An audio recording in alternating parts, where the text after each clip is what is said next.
Ring ding ding, ring bang bang bang bang bang, ring ding bang bang bang bang, ring bang bang bang bang bang bang, rum bam bam bam bam bam bam bam bam bam bam. Hey guys, it's Joe. Wouldn't you believe, for this year, 2022, we went ahead and did something that many of you thought was unthinkable or unspeakable. We went ahead and we bought one of these Skidoo Mach to go ahead and challenge last year's contender, the VR1. As you're all aware, last year we had quite a love-hate relationship with that Polaris machine, and many of you picked on us for not getting something that was more reliable, like a Yamaha or a Skidoo or otherwise. And this year we decided to go ahead and take the challenge and get this Mach to see how it would stack up against this Polaris VR1.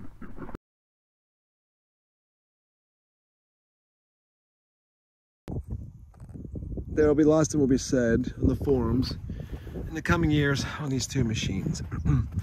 What I think is, one, for a trail perspective, one of the best sleds that Polaris has ever made with this VR1. And now this new contender, which is a Mach Z, which is built to be a trail sled, obviously from the size of the track and the size of the lugs, but it has some different attributes that might make it more of a lake racer, or if we're going to call it a trail, a very, very straight trail for that matter.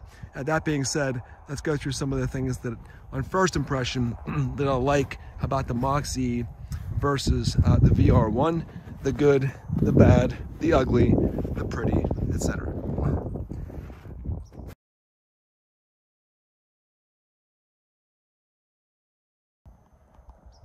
First off, let's talk about the differences between these machines. Obviously, one is a two-stroke, that being that 850 Polaris VR1, and one is a four-stroke, not just a regular four-stroke, but a turbo. This is the 900 Ace turbo motor in this four-stroke. And I'll tell you that, you know, on first impression, when cruising around the yard here, before we get to take a real trip, the torque hit of this Mach Z is out of sight.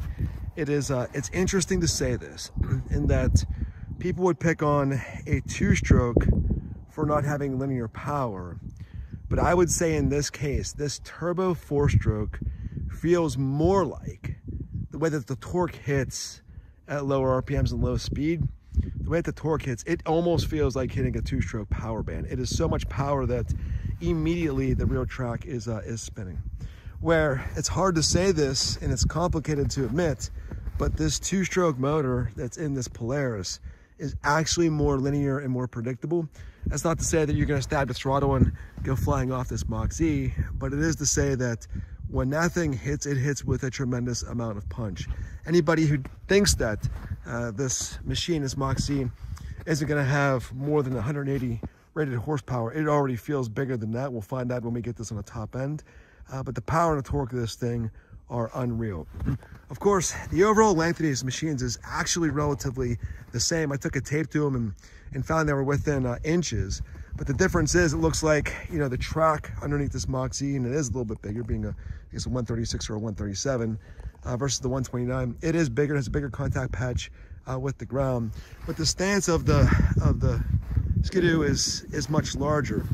So if you take a look at the skis, the actual width of the ski is about the same as the Polaris, but this large area here in front of the seat, and this is probably a great angle to take a look at it, you can see it beefs out quite a bit. And look, that's to fit the motor and everything else in here, where on the Polaris, and it's even a skinnier seat, and you can see that it just doesn't bulge out that much. Another way to look at it is, you know, to see right down the side of this thing, you know, how much that ski that you see.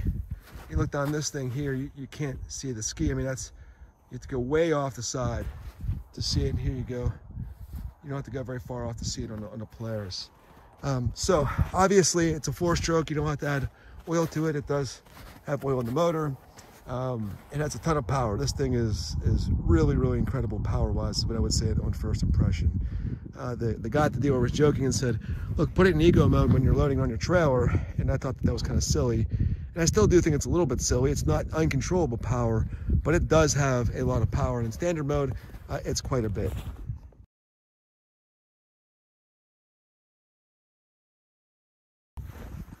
Looking at controls, there's one thing I would say that I really like about this Skidoo, is that you have really hard rockers and hard toggles on this. And so you have everything here from your volume. There's been a number of things on this panel, and we'll do a review, obviously on the dashboard at a different time in a full review. What I like about this is you have really, really hard rocker switches that you can feel through your gloves, and really, really familiar, you know, hand settings, hand controls. And what I like about that is, you know, even though I've ridden Skidoos, I've ridden Polarises and Arctic Cats, and you switch between the machines, you a lot of times get lost. But I would say this, I never get lost on these Skidoo controls. We'll talk about that in a second versus the Polaris. The Skidoo brake is still second to none. The Polaris new brake that's come along here for the VR1 is very, very close. Matter of fact, hardly any difference whatsoever. What I like about these brakes is that you can squeeze them with one finger and still have gap space between your knuckles. So you can one finger ride on the brake, which is how we ride all the time, so you can have a fast reaction time. And this doesn't take much movement at all before the brake engages, which I really like. You can see it's a really, really small movement, and that's it, that's full locked right there. I love that. Some riders are two-finger riders, and others, we'll talk about it maybe in a safety video someday, ride like this, but still that reaction to be able to squeeze that's really, really small, and that's fully engaged brake, which is awesome. What I also like about this, obviously you have this multi-positionable, you know, handlebars. You can slide them forward, you can slide them backwards. There's actually, you can see 1, 2, 3, 4 different positions for that. What's great about that is obviously if you get into a place you're going to be standing up more, you can rotate these handlebars to become more comfortable. On the side, you have your toggles for, this is for obviously the engine mode, which is Sport, Regular, or Eco, and your suspension mode, which is your Sport, Sport Plus, and Comfort modes. And then here's your key connection. And the other thing I really like about this, and this is kind of interesting, so this is a mid windscreen or mid windshield, same as on this Polaris, but on this you can actually use the hand, I guess, guards and not run into the windshield. And you can't do that on a Polaris. Once you switch over to it, that's it. Another interesting thing, by the way, and you can take a look at this stem and see it. Steering stem comes up at an angle that's like this, and the handlebars go like this straight up. So there's a pretty steep angle for that stem going back in. You can see it comes up, and then the handlebars come off that angle. Of course, this is how I have it set right here, which is really interesting for the geometry of the bars. It hasn't really, you know, I noticed it, but it's nothing on an effect that I noticed while riding this snowmobile. Of course, you've got this jog type dial thing, which it works really, really well. So in terms of fit and feel of all the controls, it feels really good on this Skidoo. And I would say that yes, the Polaris is pretty easy for their controls, no doubt about it. And I'll show that same brake thing, by the way. So one finger rider here, and you can squeeze. Now I'll say, it's interesting is that it gets a little bit closer to your gloves. And these brakes, by the way, are freshly bled, so we can't blame it on having air in the system. You know, it gets a little bit closer to your gloves, but look, that's full brake engagement, that's disengagement. It does have a nice notch in here. And this is an improvement, really, they came out with on this VR1 from prior years. And I think that they were copying more of what Skidoo was doing great. Now, look, this is a really simple set of controls. You have a back button that you use very frequently when you're going through the gauge. And you have a, you know, zoom in, zoom out, and a toggle. And here's your bar warmers, and here's your reverse, and here's your high beams. And look, all this is plastic, or sorry, you know, kind of rubber molded over, so it is waterproof. But I will say this, and look, it's a simple design, but I don't know where things are. So I can't exactly come over and hit that. I can, but I don't know how to find it or hit it. This, you know, switching between the smart warmer functions, and there's 3 different positions. By the way, that's really, really good. So going over to that is really hard to get to. So what happens is I wait till I'm at a point in the trail where I can look down, and I look over, and then I hit it, and then I see where it's at. Reverse, thank goodness you don't hit it too often, but it's way over there. But also I find myself in night riding, I go for this here. I can't find the high beams, so I'm always kind of searching for them, looking around. So this gauge, I would say, or sorry, this switch set is not as good as the Skidoo, and it's really nice and laid out really good, but I can't find things, and it doesn't have that hard toggle or hard switch that I like to feel to know that you're surely engaged. Let's take a look. Then I was saying that this rake, this change in the angle of the steering stem is a lot less, and I don't know if that's going to impact things. For me, I'm just trying to figure out how that does, how your bars go in the air or not as you go around a turn. But in riding this thing around, as I said, I haven't noticed anything. It was just kind of an observation between these 2 slides at the beginning.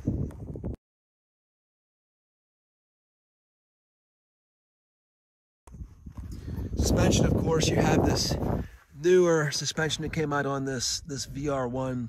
And you've got the R motion, the latest generation R motion over on the Skidoo. And on the front of this, you have Velocity, Walker Evans shocks. And look, they've done a really good job. And I would say that, you know, many people have said that Skidoo is the standard for suspension, especially in the rear ends. And I think Polaris has done a great job on the front end.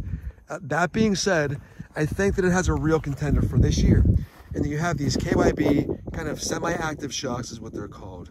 And look, it's one of the reasons why I wanted to buy this sled to compare it against the VR1 is to see how the suspension does. Suspension's important, as everyone's aware, for two reasons. One, obviously, is when you're getting into bumpy sections, how it smooths it out. And number two is, obviously, a lot of your handling has to do with how your suspension is set up and how it reacts. What I'll tell you in riding it through some, not G-out bumps, but some initial bumps at higher and higher speed, I can feel, and maybe it's just in my brain, I can feel this semi-active KYB suspension starting to kick in and actually work at first glance better than the Polaris. And we'll see as it goes, as we get, you know, a couple thousand miles on these things. But so far it feels like that suspension is going to be nice. And one thing to know with the suspension, because suspension, I guess the third thing is that kind of controls a bit of the comfort. You know, this seat on the Skidoo is by far more comfortable than this smaller seat from the Polaris. That being said, I've never noticed the Polaris to be a problem for the seat. It's just that when you sit on the Skidoo, you do notice it is a much plusher ride for sure.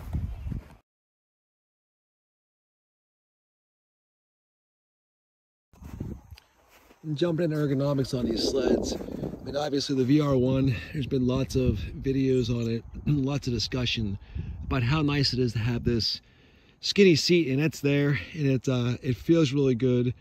The way that you sit on a sled, it's the way that I would describe it is more like sitting on top of the sled, and you're riding on top of it, almost like a dirt bike, if you will. And it is really nice. You can slide around the thing. It's comfortable all day long. But really surprising to me is that the Mach Z also is relatively skinny up front.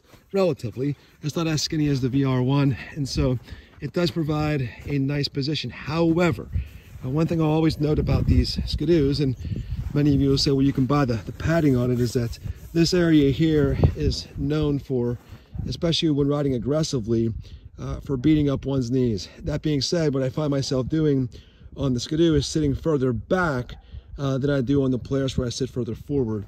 And we'll see. That might be the way that we ride this thing. There's a lot more weight up front.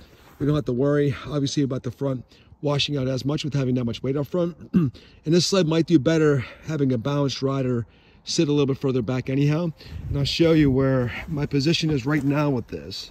Where I ride is my feet are in, I'm back, and you have a gap then, you know, about that much before you get your knees to hit. And on the Polaris, so that's sitting further back.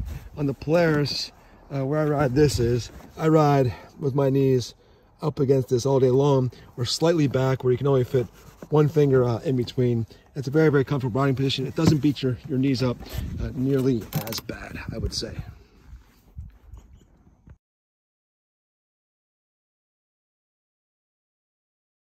All right, hi son, say hello.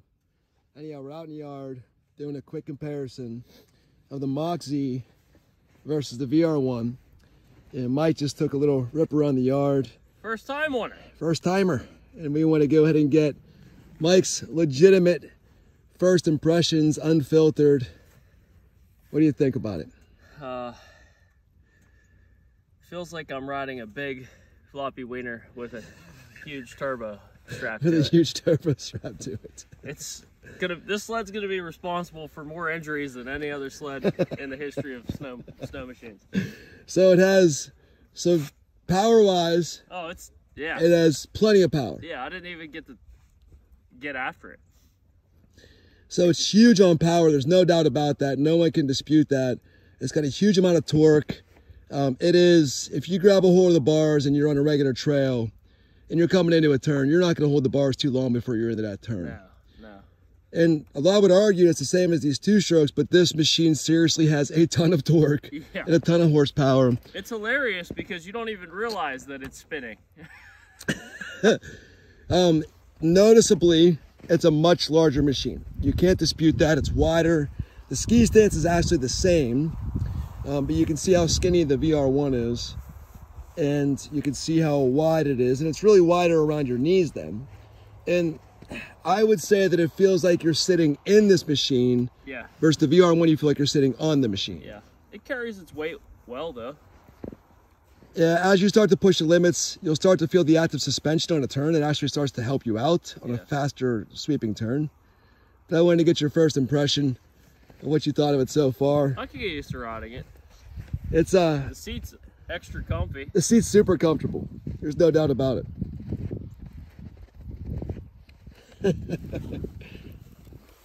The turbo noise is nice with the blow up. That's pretty cool. Yeah, there's a huge difference in size between these things. We just need a few hundred miles on it to really get after it. And see what she can do.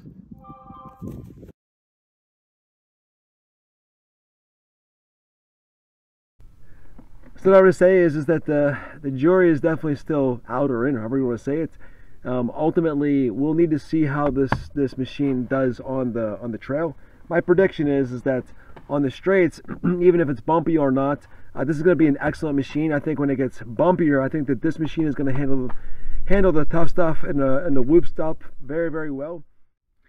My initial prediction is that this is going to be an excellent sled. The fit and finish on it is great. It's going to be comfortable. It's going to be a great machine to ride. I think in many of our scenarios, of riding scenarios, call that 60 or 70%, that this machine is going to be completely fine, if not even in some cases superior to the Polaris. We'll see how it goes. I am a little concerned once we get back into the woods, how this is going to handle the tight turns, how it's going to handle the technical conditions back in the woods, how much effort it's going to take to get around the turns and to get through those tight trails. It's yet to be seen. Hopefully the suspension makes up enough for the weight difference and the way that this machine carries itself. All right, guys, thanks for watching.